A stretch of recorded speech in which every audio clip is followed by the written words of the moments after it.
If you want to create a big brand, you don't earn it, I don't believe. That's what my mother taught us. The meek will inherit the earth. She was wrong on that. She never visited New York, I guess. But what I found is the big mouth in New York inherited the earth. And if you could be a big mouth through the press, on and offline, you're going to inherit the earth a lot faster than trying to earn it. And I learned to do that. Okay, sorry, I skipped that number 2. Number 2, there are only 2 kinds of salespeople, if I get back to that, 2 kinds of people at work. Number 1 is the expander, and number 2, there's a container. And stay with me on this because I believe this will save you so much time in your hiring practices. I want to tell you the story about the day that Esther Kaplan, my future business partner, walked into my office. She came in applying for a sales position. There's a picture of Esther there. As you can see, she doesn't look that outgoing. She was like a Jewish Mother Teresa, and one look at her, and I knew she would never make a great salesperson. She was quiet. You could almost not even hear her speak. She was conservatively dressed in every way. And I thought to myself, let me get rid of this babe right away and get on with my interview and my work day. And I tried to usher her out of my office by being polite. And when I handed her my business card, the most ridiculous thing happened. She took that card and she tipped her little purse with a bone handle on it forward. And I noticed she had file cabinets inside, like files with labels. Is that the weirdest ass thing you ever heard of? I looked, I'm like, holy shit, never saw that before. And she hovered my business card to decide where she wanted to file it. So of course I lied through my teeth and told her she'd make an amazing salesperson. Could she come back the very next week? And I would like to personally train her about what did I really have in mind. I knew I had just met my opposite. I had met someone who kept a purse as organized as my purse was not. And it was an indication of the way her mind was. Esther became my 10% partner at the Corcoran Group. I could have never built that business without her. She was great at everything I was terrible in, and I was great at everything she was terrible in. I was great at marketing, recruiting, talking to the press, showmanship, anything in the softer side of Sears kind of an area. And Esther was rock solid, knew about money, knew how to work with the banks, knew filing systems, knew technology. She didn't know it, she learned technology as it developed. If I had an ad agency that came in and showed me 3 great ad campaigns, now the business has like 500 people thinking of spending $3 million a year in advertising, I would run to Esther's office with the 3 big boards of the new campaigns, say, Esther, look at the 3 campaigns, I'd love to know which one you like best. And she would look at it, and look at it, and look at it. I thought I could knit a sweater waiting for her to decide. And then she would say, well, I guess anything but that one. And that would be the one I would run away with and do. Because she was so bad at advertising that I really didn't get it. If I knew that I had money coming in receivables, and I could see them coming in, because I had a nose for money coming in, like 9 months out, I could feel it coming in. I would look at that money coming in and think, okay, I'm going to spend it on this, I'm going to spend it on that. Esther would smell me looking at it and hide the money on me. And I would never get my grubby little hands on it. If I needed a $300,000 credit line because the business was growing and I only had $100,000, I'd go to the bank with my real certified financials, talk to the bankers. They would increase my credit line by $10,000. I would have Esther go the same month to the same bank with the same financials. She'd come home with $500,000. How did that happen? They trusted Esther. They didn't trust me, and they were right. I was going to piss away the money. Esther was going to spend it wisely. And so Esther became my container, the consummate container that would create systems and contain profits and control monies and people, while I went crazy trying to build a business. And how complimentary is that? The hardest person, every great salesperson that ever worked for me, was hardest to hire was their first hiree, their first container. Because they didn't know how to make it justify the expense. Take on a $60,000, $70,000 salary? I don't know if I'm going to make that much more money this year. I've never seen an exception to any great salesperson who takes on an overhead of a good container, not another expander, but a good container that doesn't shoot their business ahead. And I practiced that my entire life with my business. I would open every single office, and I would put a sales manager at the top who was in charge of recruiting, training, bullshitting, and I would put right next to to that person an equally strong container, or I would not open. And you know, I never had to visit the office, never had to worry it again. Every one of those offices did well because I knew the difference between sorting people out into two piles, containers and expanders. And the quicker you're on to summing someone up like that, the faster your business can be built on a rock solid foundation. Let me see what else I have on my slide. Everyone I found in real estate is very good at hiring. It's exciting. She's terrific, she's got potential, or he's got a great track record. Let's do this, let's do that. I love that, everybody loves that. And I also found that every one of my great sales managers loved to hire, but they were terrible at firing. Anyone who's great at hiring is terrible at firing. They're two different personality types. And so what I did in my business is I created a rock solid system to shoot the dogs early. And this is how it worked. I don't care if I had 100 people or 1,000 people. I had a red line across the bottom 25% of my sales agents on production. And anyone who was below the 25% line had 3 months to turn around or they were fired. Now you might think that that sounds severe, but you have to appreciate as we hired people, we told them exactly what we expected. You must make your first sale within 6 months of starting at the firm. That doesn't sound like a lot, but a lot of people can't do that. By the time the 6 month hit, if they were below the 25%, they had 3 more mercy months to turn around. The manager was put on task to work with them, do everything it can to turn them around. But if they're not turned around and equaling their production for the next 6 months, guess what? They're out of here. And you want to know, we had a rock solid system for turning over non-productive people. Because I found in the real estate industry, most of the competitors in my market, and not only in my market, most real estate companies believed falsely, which I just knew was not true. They believe that a desk that's half productive, well, at least they're making a few sales, is better than an empty desk. I found that an empty desk is worlds better than a desk where the person's only meeting a third or half or 3/4 of their overhead, because you don't know what you're missing. You don't know who could sit in that desk and make you money. So by having a system where it was mandatory that desks turned over if they weren't hitting overhead, what happened was we had no fat. And so we built beautiful offices. We had parties. We had masseuses on Tuesday and Thursdays because we could afford them, and shoe shines on Friday, and manicures on Monday. Why did we have like luxury spas instead of offices that became the envy of everybody out there? Because everybody else was carrying so-so agents for a long, long time, where we were chopping them off and getting rid of them. You're not looking at me like I'm mean, are you? Because I know it sounds so severe. There's only one other person that I found in my business that we never waited 6 months, 3 months, or even a week for if I could spot them early, which we made a religious practice of killing them immediately, which were the complainers. If I could spot a complainer anywhere in a sales pit, I got rid of them that Friday. It became my priority to cut their throat. And why was that? Because in a sales organization, if you get a complainer in your team, it's going to suck the lifeblood out of the sales organization quietly without you knowing. I think of a chronic complainer as a thief who's got his hand in your pocket taking out your money quietly. Because that's what complainers do. I'm not talking about critics. They're invaluable. They're critical of what you're doing. They're telling you why you should do it better. That's one thing. But I'm talking about someone you're never going to make happy. Those people, I don't know if you have any Harry Potter fans in the room, but with Harry Potter, there's a scene in one of his movies, and when I looked at it, I go, that's exactly what a complainer is.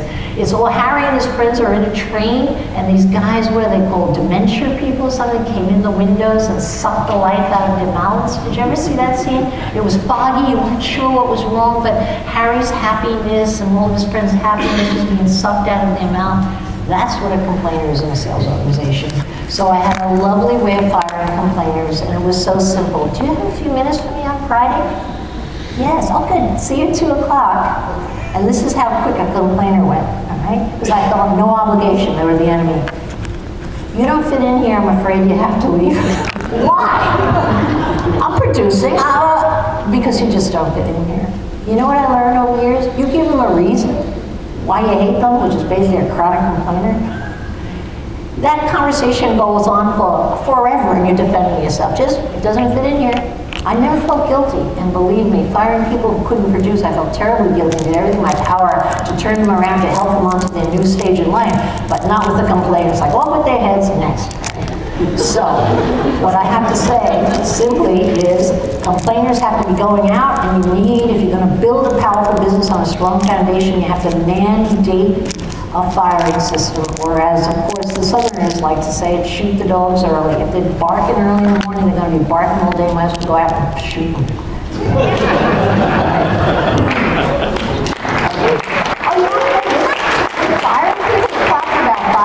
Ridiculous. Okay. Next. Oh, this isn't supposed to run. I'm so sorry that this is running. I don't know if you could bring it back, but there's one slide I want you to see in the beginning. I'll tell you the story. You don't have to see the slide. I was at the office with Esther, and I was able to convince Esther that we had a phenomenal quarter. We had almost $11,000 in profit, which we had never had before. And I said, Esther, I'm going to take half that money and have a party. She didn't like the idea, but I talked her into it. So the party I had was this. I took the money and I hired an open-air bus loaded with alcohol. And I told my salespeople that we were going to have a party, but I didn't want to tell them what it was or where it was, because it was a real adventure. And so I told them to dress in their best clothes, wear their Chanel suits, all their best jewelry, really deck up, because we're going to have a photographer. They were so, where are we going, where are we going? I didn't tell them. Just be downstairs at 6 o'clock on Friday night. Look your best. I already had my money's worth the whole week leading up to Friday. They were talking, when we were going, when we were going. I already made my money on that. They come down, I'm up on the top of those, come on, sit upstairs. They come up, they sit upstairs, they're so excited, where are we going? We're going on a nice, slow tour of Harlem. Just when Harlem was the scariest place on earth. There was silence on the bus and we pulled out. You could hear a pin drop. Why was this effective? Because I scared the crap out of it. What's more exciting in life than being scared? And so, I don't know, I'm going to throw this. You want to grab this? I'm not doing so well today on that, sorry. And so we go up, and on 145th Street, the bus breaks down. Well, we pretended the guy leaves the bus, and we only had one black salesperson at the time who helped me plan the whole thing, V. Wilson. And to show you the excitement on that bus, V. Wilson, when she still talks about it, always uses the same phrase that describes it so well. She said, I'm telling you, when that bus broke down, I felt like a Maytag pole with 8 white women clinging to me.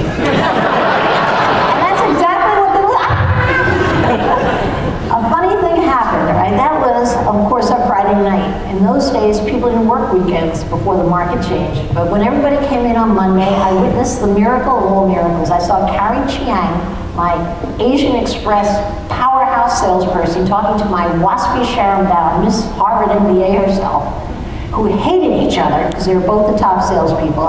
And I saw them standing and laughing and physically slapping each other like old bottom friends or something. And I thought, Jesus, what happened with them? They hated each other. What were they talking about? Oh, what were you thinking when this happened? Did you see this? They were comparing notes, they were laughing. I had made a team of the two people who hated each other, and I realized, whoa, fun is good for business. And I started making fun in my business from that day forward as a regular thing, again and again and again. The more ridiculous of fun, the better it was for business. So we had February parties in New York, every February Sweetheart Day, February 14th. Why? People thought it was because I love them as sweethearts, which I did, but also you got every venue at half price, because nobody in New York has a party in February, it's tax time. So we had the best venues in February. It was always a theme. You had to come dressed at whatever I mandated. I started running out of themes. Come dressed in 1940s, 1920s. Then we moved on to come in your pajamas. Come dressed as nuns. Cross-dressed. Do you know what it's like when you have 1,000 people in the Grand Wall of the Waldorf Astoria and you're saying, Sam, is that you? And he says, a woman, the same guy who swore he wouldn't put on a woman's clothes because he didn't give a shit about my party, but he didn't want to miss it, so he dressed as a girl. Do you know how fun it is when people get a chance to be outside themselves and laugh like crazy? We had beach parties, we had elephant parties, we had hot air balloon parties. Anything I could think of as a theme we had in the winter and the summer. We did everything bizarre. We canceled sales meetings. We took people to movie theaters when they thought they were coming to sales meetings. We had buses, limos outside, taking them somewhere else. A big surprise. Why did we create that atmosphere? Because I'll tell you what I got out of it as a firm. We became the creative hotbed of the entire industry because no one ever had a good idea at the desk. Even though we had branch management's meetings just dedicated to brainstorming, let's brainstorm, it never worked at the office. Get people out, get them drunk, get them outside their own comfort zone, and all the creative ideas come out. And so what did we get from the fun that we planned at the Corcoran group? We got loyalty of people who never left because they were having too much fun. We got recruiting because the people at the other firm started getting jealous. I mean, why would you work for my competitor for the same split with the same nice office and you come over to my place, have that, and have a blast, right? And what we also got is we got creativity. Everybody was thinking of creative ideas because when we weren't in the office, everybody was half stoned, half laughing, half having fun. And so people had a creative culture. And I don't believe it's possible to have a creative culture in any group at all unless you're having fun. For me, creativity and fun are kissing cousins. You just can't make it any other way. And what am I doing at Shark Tank today? All those people that I become partners with, I only pick out the people that I would hire as superstar salespeople, because that's what all great entrepreneurs are. They're all superstar salespeople. And what do I do with those people? Sure, I help them build their business. Sure, I'm serious. Sure, I'm funding them. But what am I also doing? I put them together and we party. And we party and we get together and they're all a family together. And what does that do for my businesses? They all help each other. They're happy, they're teammates, and all their businesses are prospering as a result of it. All right, let me see what my next slide is. Okay, back one. Okay, I think I did that. Oh my God, he was handsome. I'm sorry, you're gonna have to look at this again. And then I just want to see what the next slide is. Can you advance me really fast? I do apologize. I usually don't run my own slides, and I'm not very good at it, as you can see. Okay. I was trying to be courageous. It's not working. Okay. I'm so sorry. Give me one more moment here. Okay. They're cute, aren't they? That was my goodbye party. Ooh, those are my gay guys. Those are my pajama girls. I'm so sorry. I didn't know how long it was for you waiting. Okay, here it comes, here it comes. I just want to see what my next thing is. Oh, the most important thing. Why do I even need a slide for this? Okay. If there's one thing that I can say that has made all the difference in building my business, I would say that it is tremendously true that it is my ability to fail. For whatever reason, I don't know why I'm wired so well for failure, but I believe that's what put me ahead of the pack and made my business grow faster than anybody else, more than anything else I've ever done. And let me tell you my thinking on it. I remember when I lost my voice giving my first speech, which you know happens 50% of the time with new speakers, but I thought it was just me. I thought I would die publicly. This was in a room of like 800 bankers. I was mortified. And I said, I'll never speak again, I'll never speak again. But then, by the next day, what did I do? I marched my ass over to NYU and volunteered to teach at night, because I figured that's a safe way. I'll teach how to sell real estate, I know how to do it, and I'll get over my fear of public speaking. What do you think happened that night? In my classroom of only 8 students that I was going to teach for 4 hours, twice a week for 12 weeks in the summer, and I'm like, oh God, this is terrible. In my classroom of 8 students, sitting right there is Carrie Chin. Means nothing to you, but she came up to me when we had our little break with her cup of tea, and she said to me, and she doesn't mind me imitating her, so I'm forgiven. She asked me to do it every time she sees me. She came up to me and she said, you know how much money I make? I'm like, what? You know how much money I make? Third time I got it, do you know how much money I make? Oh, hello, how do you do? I'm like, no, how much money do you make? I made $250,000 6 months. $250,000 in 6 months when my top agents were making $48,000 a year. Oh, really? How do you do that? And she was the first person in the New York City market to put her foot in the new phenomenon called the condominium. It was a co-op town. You wanted to buy, you're buying co-op. Carrie didn't get it, she didn't like co-ops. And the first development that opened, that was condominium, she sold almost 40% of it. Who is she selling to? People out of Taiwan and Hong Kong, a new wave of people coming to New York. What do you think I did in that course? I learned how to public speak. I practiced, I prepared, because I had one goal. I want to move Carrie into my company. And at the end of that little lesson plan, when I hit the end of it, Carrie moved in. And to my surprise, she brought in 3 cousins with her, Asian cousins, working for free. Do you know Carrie Chiang has been the #1 salesperson in New York City for over 29 years. Do you know how much money she made last year? I know, she calls me every January, 3rd week. You know how much money I make? It's so annoying, but particularly because she now adds another line for years. A lot more than you.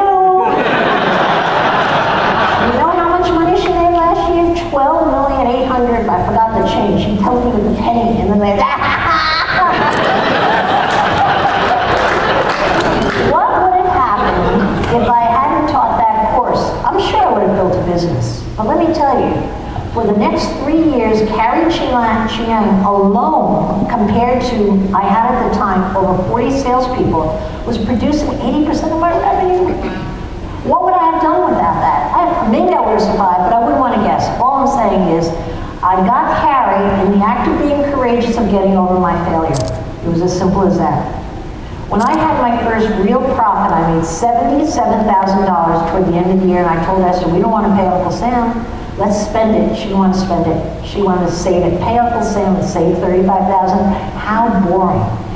So behind her back, I went out and I blew the money on something called Homes on Tape. I took all my apartments, hired a video guy, and he filmed every apartment we had a listing on up and down Manhattan, and I called them Homes on Tape, H-O-T, get it cool?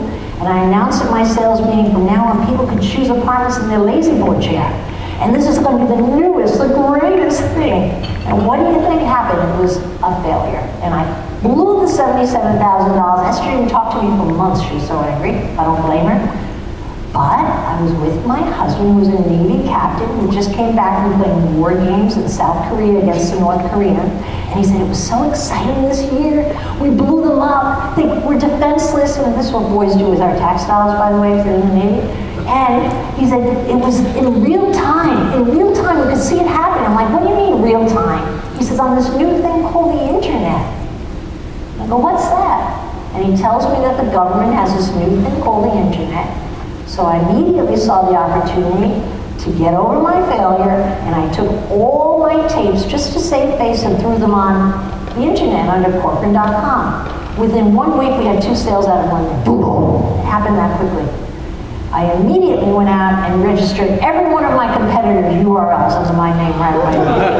Wouldn't you do the same? They didn't know about it, all right? And it was legal then, you could do that. You can't do it anymore. And I just waited for them to call me. That's what I wanted. I wanted to see when they woke up. I had almost a 2.5-year running start of trying chat rooms. Virtual tours were terrible back then. Anything, you know, redoing our floor plans, spinning them in space. We came up with the worst crap. But do you know what an advantage it was to have a 2.5-year head start on the one thing that was going to change the way real estate sold? And we had it just by me trying to save face and not admit that my homes on tapes were terrible, right? And that has been the trajectory of every single thing I have done. Let me just tell you one, and not using myself, I can tell you there's so many for me, but I want to use Carrie. Listen to this. I'm at home one night watching TV with my husband. I hear the stock market has crashed in Hong Kong or Taiwan, I forget. I thought, oh, crap, it's Carrie's business. I called Carrie, I can't find her at home. I call her 2 cell phones, I can't find her. The next day I go to her office, she's not in. I thought she committed Harry Carrie. Because I was worried about my sales, but I'm thinking these are all of her sales out of Taiwan and Hong Kong. They're over. What's she going to do?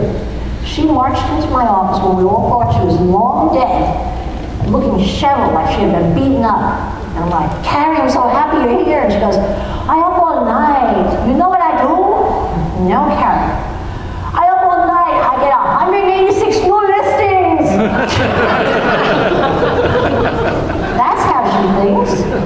And that week, she was interviewing almost half her week Japanese-speaking people, because she knew the Japanese were just starting coming into New York, and she sold every one of those panic listings to the Japanese and doubled her market. Poetry in motion. I mean, how about that for failing well? I've learned that in hiring so many people over the years, firing twice as many as I've hired, working with them, trying to build them, I've learned to really focus on one thing when I want to see if someone has the potential to be exceptional. And it's not their contacts. I used to believe that, oh, they have the right friends. That's a head start, of course. It's not their education. That can more often get in the way, I find. It's not even how hard they work. I've hired more agents that work more hours than my top agents. It's not how hard they work. The only thing that I have found that separates the people that are making $3, $4, $5 million a year and everybody who's just getting by in my business is their ability to fail and not feel sorry for themselves, how long they take to feel sorry for themselves. Carrie gets hit, she takes about a second, and then she's up. Sharon Bound gets hit in her Harvard MBA, she's good, that wasn't very nice. She's back up on the next client. And every one of my great salespeople are exactly that way. They simply take less time feeling sorry for themselves. They get more hits because they've got more business, but they don't spend any time feeling sorry for themselves. And you want to know, I have learned now how, and I did years ago and consistently do it now with my entrepreneurs, I know how to spot it in someone who has no experience. When you get them to talk about what they've struggled with in life and how they overcame it, if they don't have anything to tell you about, if they don't have anything to prove, if they don't have any injury, if they don't have any hate, if they don't have any bounce they're coming back from to get even, I don't hire them. Because you know what, you almost need to work from that spot to have that thing about them coming up. Okay. And so I find the big difference between the phenomenal salespeople, and now I can say the phenomenal entrepreneurs that I work with every day, and everyone else, is their ability to take a hit and at least have a low enough IQ to get back up and say, I'm too stupid, hit me again. Right? The smart ones don't do it, the dumb ones are always bouncing back up. And so I'm even looking for a low IQ, to be honest with you lately.